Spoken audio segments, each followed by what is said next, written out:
Hello viewers, you are watching Master TV. I'm your host Ayaz Morris, and today I have a very special guest with me.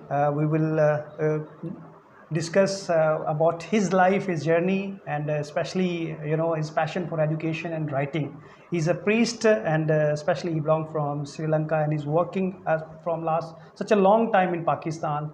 And today we have Father J.J.Edward, and I'm very much happy to meet him first time.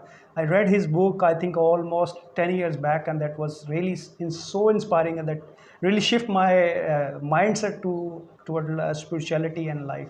So we are lucky today. We are in Lahore, and we have got the opportunity to meet Father and record his first ever interview in Pakistan. Yeah. So Father, thank you so much for your time and to recording this interview for our channel. I'm Thank you. happy. I'm also happy to share my views. Thank you so much. I just wanted to know you're from Sri Lanka, so about your early life and your family background, and when you decided to become a priest, and then you moved to Pakistan. So first, I would like to know about your life journey and your early education. Yeah. So you see, I'm the eldest son of my father, and I have 6 brothers and 1 sister. My father is a spiritual man. He was never greedy. My mother is also a very simple, humble lady. Never spoke about herself. She always never spoke ill of others also. So they were the big inspiration. They had no greed or ambition. Just they did their job. So that's the first inspiration. Then I was a good student also in the school and all that. And which city of Sri Lanka you were? I am from Jaffna. Jaffna, yes. Jaffna, and so I went to a college, and I did perform well, and I got a few promotions. Then I realized that my calling is studies and teaching. Right. So I wanted to be a teacher, and if I want to do anything, it must be the Word of God. Good. Education, teaching, inspiring others to do good. Right. So then I wanted to become, they were thinking of me as a priest. As a little boy, they said, my son will become a priest. But then when I really wanted to become a priest, and they were very poor at that time, they said, who will look after us? Right. You were the elder one. I was the eldest. Then after some time they said, okay, you go ahead.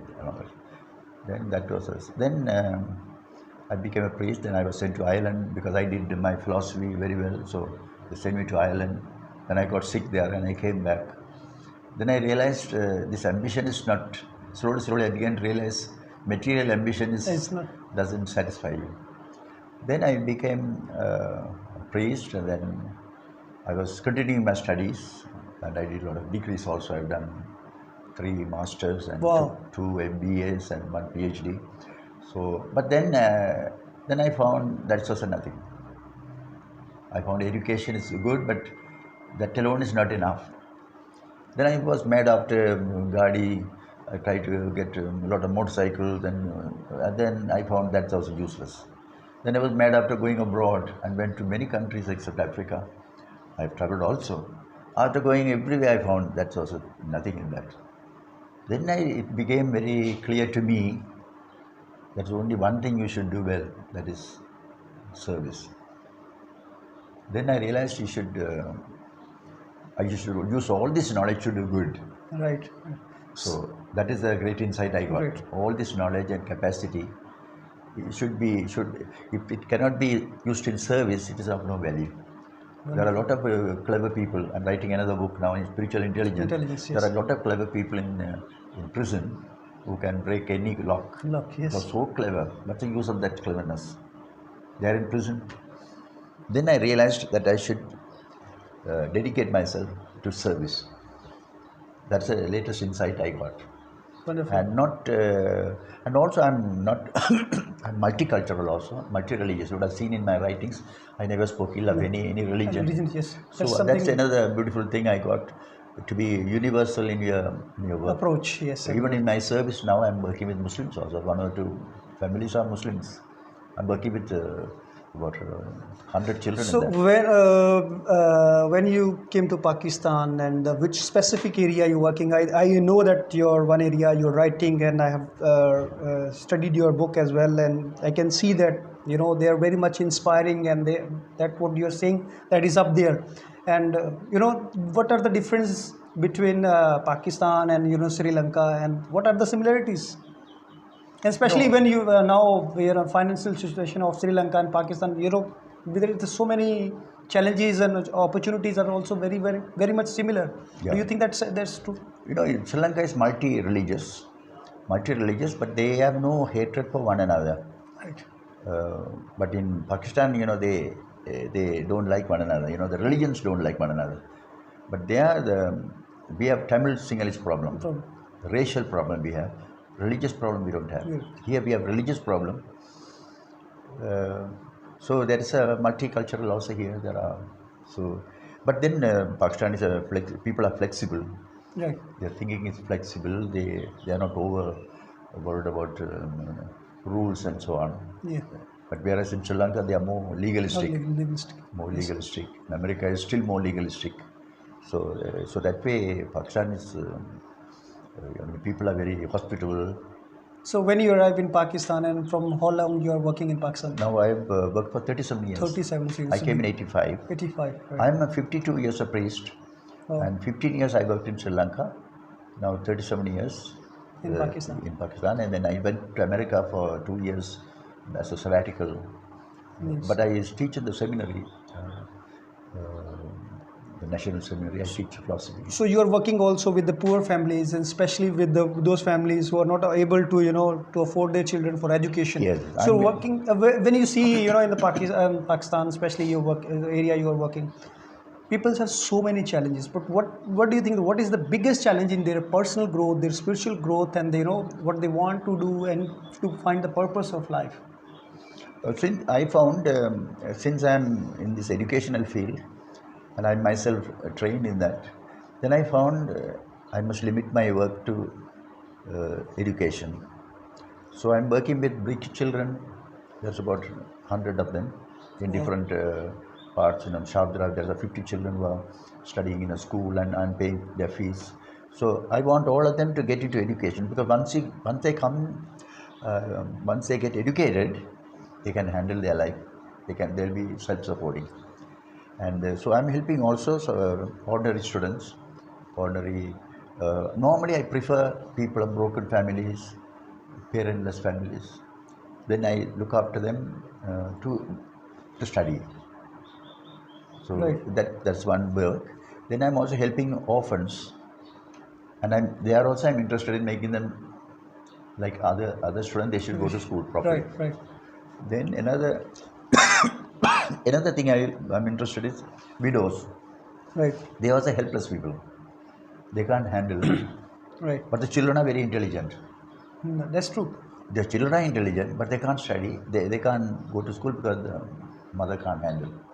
So I have taken a lot of those children. So I have I have 100 children in that. If you take academies, then it will be 200. If I include all the brick children and everything. But directly I'm helping about 100 children. They may be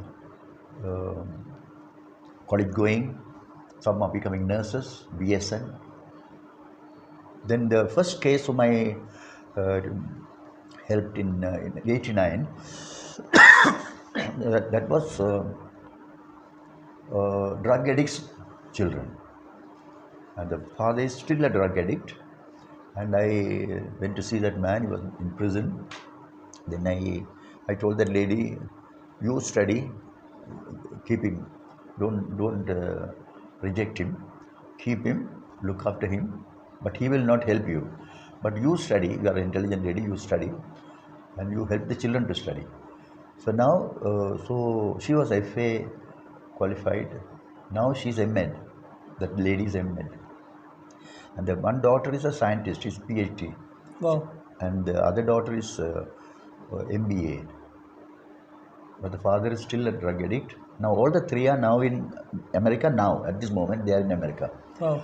Mother might come back after some time maybe, but those two, the other two of them will be remain in America. So that's the first case I tackled in Pakistan in '89. Wow. So there are many other cases like that. So when I find them deserving and capable, then I help. That is my way of thinking. If I find them capable of studying, but they are unable to study because of the financial problem, then I have many some NGOs are helping also. So my student is a professor in Rome, no, Father Dr. Mobin. He managed to get a donor for me. So with that I managed. Then I am getting new people. Then my brothers all help me to. So even today just now I got a message that I've said 40,000 for a orphan girl who's going to marry next month. So I'm collecting money for that. You know, So this is how my work is going on. it's wonderful, what you learned in your life, and you're practically helping people.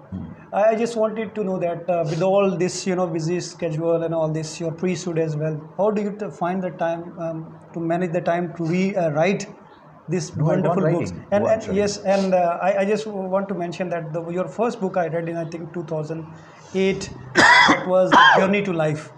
And Yeah. it was so inspiring that what you're sharing, that I can relate that with me. So how do you think that the readings, teaching, or these learning new things helps you to reach your potential and to find your purpose of life? I do a lot of reading, new books I read, because a writer is a reader. Reading, yes, that's true. They say so. I read a lot also. Then I found that mere reading is not enough. You must practice it. Practice, yes. And also your because the reading is also an antivirus program. When computer, So just as you run an antivirus program, all the time your thoughts get purified. Beautiful, yes. Now, for example, you criticize, judge, condemn, accuse people. They're all cancerous behavior, no? So then you begin to correct yourself. As you correct your thinking, your vibrational matches increases. And that's all connectedness, and the whole universe is with you. The whole universe is with you when you are purely motivated. Motivated, wow. And that is the secret of I find. Yesterday I was worried. I need some money for that orphan girl. I just asked another boy whom I helped for 20 years, and they are now rich also. He has to marry next month. In December, I told him, give me some money. He said, I'll give you 1 lakh. Then he gave me 1 lakh yesterday. Today, then that half the money is gone now. Today, early morning from Canada, I got a message. Father, I sent you 40,000 just now. I was sitting in the prayer. So I found, it's good for you to hear that. I found prayer is very important. Reading is very important. Service is very important. And purity of your mind is very important. Very important. And you're a human being, so you should correct yourself all the time. Not just, although you are learned, Yes. be a beginner. Sure. That's very amazing. Be a beginner. In other words, you behave as if you don't know anything, and you start learning more and more. And the more you are purified in your motives, the more you become. The whole universe is with you. Everybody is helping you to do the same thing. So that's why I'm very careful not to lead a life of pleasure and life of high style and all that. So I try to lead a simple lifestyle for that reason. Because I've got this inspiration from E.B., Mother Teresa, and all these people. They never allowed this money to soil their life. The money passes through them, but it doesn't get into them. Now, if I try to buy a helicopter, then I spoil the whole thing. If I want to buy another new car or something. So therefore, I am very careful not to lead a simple life. So all my clothes, everything is all second-hand things, and also I gifts and all. That's all. So I don't think because I have a lot of small second-hand shoes all there. But I mean, enough also. And they are good also. Not that they are bad shoes. They are good shoes, but I bought it from the London Bazaar. So what I'm trying to say is, to purity of motive is a secret of the universe being with you.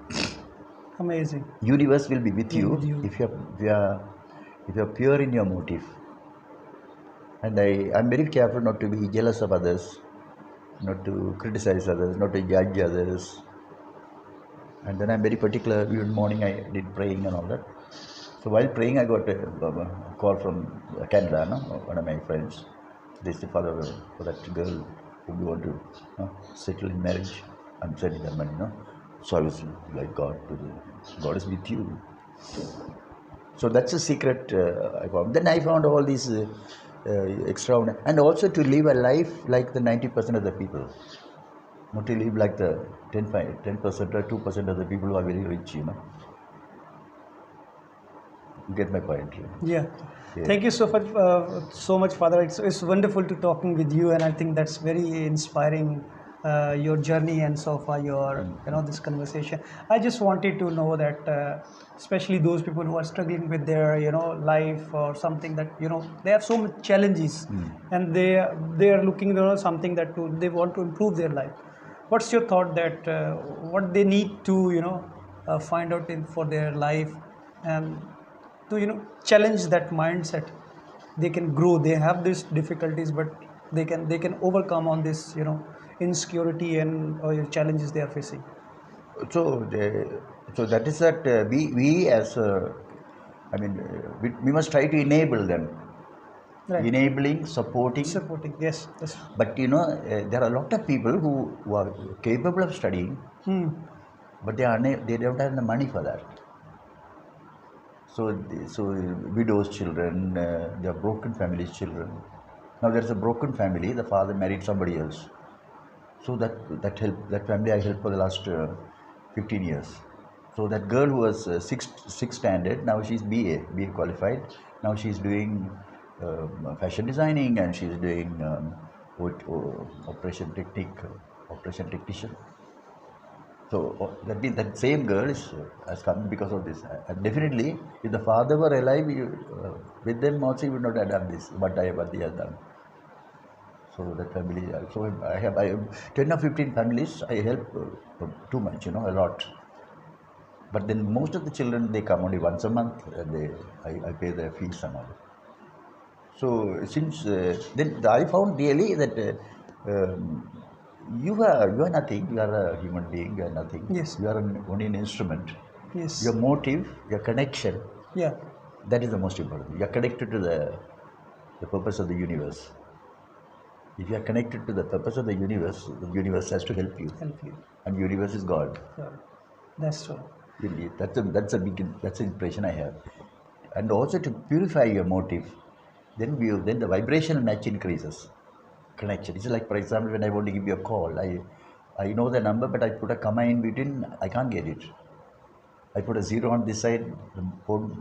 The same way, when you have one little bad thought, bad intention, that will spoil the connection.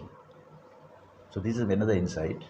That is to be connected, you must be pure in your motive, pure in your thought, pure in your feeling, pure in your action. At these three levels, you should keep it pure. So when the action is done, you kickstart the universe. It's like a motorcycle is just there. Yes. Once you kickstart, it's asking you where do you want to go. Yeah. It starts. So each action you do with pure motive, Right. it gives you energy. It gives you power. Even I help a lot of widows. They give you a lot of blessing also. Although I help them, but their prayer, their satisfaction itself kickstarts the universe. Yes. That's very inspiring. Thank you so much, Father, once again for your time, and it's wonderful to meet you and while talking with you. So thank you so much once again. Yes, thank you. Thank you so much, viewers. With this, we would like to end our show on this note. If you are helping other people, definitely there is a big help for you, and the universe, and as Father mentioned, that the God, when you are pure in your motives, that's true that the universe always ready to help you, to inspire so many people. Thank you so much.